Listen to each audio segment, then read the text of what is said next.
বিশ্বকাপ শুধু মেসিকে অমরত্ব এনে দেয়নি, দিয়েছিল ম্যারাডোনা পেলেকেও। যদিও পেলে একাই জিতেছিলেন 3টি বিশ্বকাপ, তবে যেই বিশ্বকাপ আলাদা করে তার গল্প রচনা করেছিল সেটা 1970 বিশ্বকাপ। মেসির অমরত্ব আসে 2022 বিশ্বকাপ ও ম্যারাডোনার 1986। এই 3 বিশ্বকাপের সেরা খেলোয়াড় হয়েছিল তারাই। তবে আজকের ভিডিওতে আমরা জানবো বিশ্বকাপের ইতিহাসে সেরা 5টি ম্যাচ নিয়ে।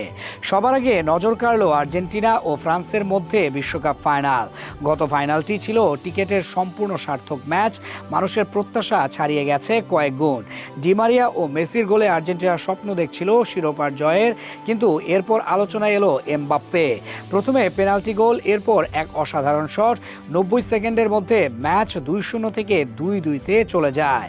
নিয়মিত সময় শেষে খেলা 2-2-এ সমাপ্ত হয়। অতিরিক্ত সময়ে 30 মিনিট খেলা হয়। মেসি গোল করে আর্জেন্টিনাকে এগিয়ে নিলেও এমবাপ্পের হ্যাট্রিক ম্যাচকে টাই ব্রেকার